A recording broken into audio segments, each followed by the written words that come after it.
હાલો નમસ્કાર ખેડૂત મિત્રો, પાછળ જોઈ શકો છો તે કપાસ છે ને કપાસ 85 દિવસનો થયો છે અને આની અંદર જુઓ તમે અત્યારે ફાલ ભમરી જોરદાર છે અને ઝીંડવા પણ સરસ મજાના જોરદાર છે. કપાસની હાઈટ પણ માપે છે, ખંભા હમાણી છે, 4 થી 4.5 ફૂટની હાઈટ છે અને કપાસ એકદમ નરવો છે.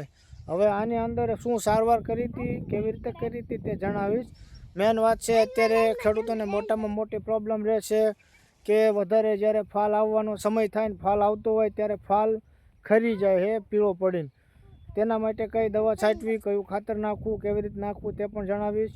ઝીંડવું મોટું ભરાવદાર અને વધારે કપાસિયા થાય, તેલની ટકાવારી વધારે થાય અને રૂની ક્વોલિટીમાં સુપર સુધારો આવે તેની માટે પણ વોટર સોલ્યુબલ ખાતર અને દવા અને અન્ય બધા ઘટકો કેવી રીતે કેટલી માત્રામાં હું તમને જણાવીશ. વિડીયોમાં બન્યા રહેજો છેલ્લે સુધી, એટલે તમને તમામ માહિતી મળી રહી છે. આવો જ કપાસ તમારે પણ થઈ જશે.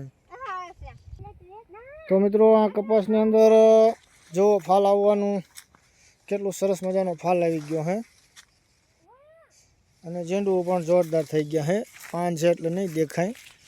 જો હવે આમાં અમે સારવાર કરી હતી એ હું તમને બતાવીશ. તો આપણે પહેલો મુદ્દો લેવાનો છે ફાલ ખરતો અટકાવવો. ફાલ જે ખેડૂત મિત્રોને વધારે ખરતો હોય અટકાવવા માટે શું કરવું પડે? તેના માટે હોર્મોનનો છંટકાવ કરવો પડે.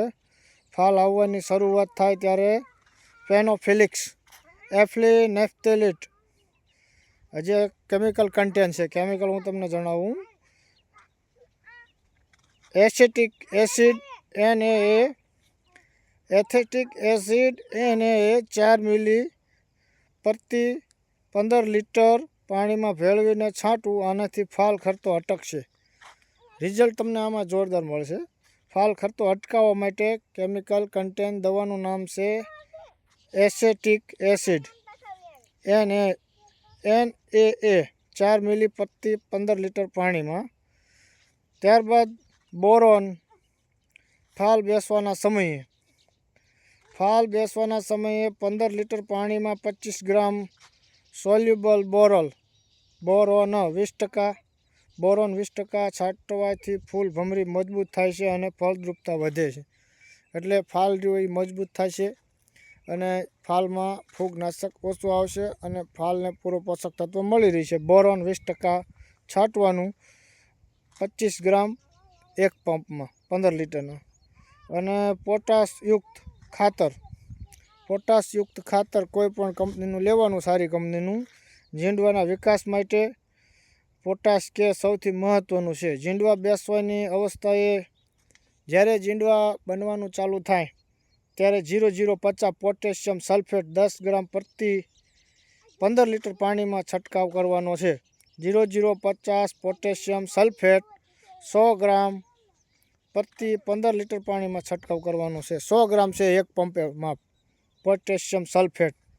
ત્યારબાદ 13-00-45નો છંટકાવ કરવાનો છે. 13-00-45નો છંટકાવ ઝીંડવું મોટું થઈ રહ્યું હોય ત્યારે. પોટેશિયમ નાઇટ્રેટ હોય છે 13-00-45માં. 15 લીટર પાણીમાં 75 થી 100 ગ્રામ ઓગાળીને 75 થી 100 ગ્રામ 15 લીટર એટલે એક પંપ પાણીમાં ઓગાળીને છંટકાવ કરવાનો છે. એટલે કપાસિયાના તેલમાં ટકાવારી વધશે, જેથી કરીને તમારે ઉત્પાદનમાં વજન વધારો આવશે. પંચામૃત માઇક્રોન્યુટ્રિયન્ટ્સ પણ આપી શકાય. ઝીંક, લોરોન અને મેગ્નેશિયમનો છંટકાવ કરવો.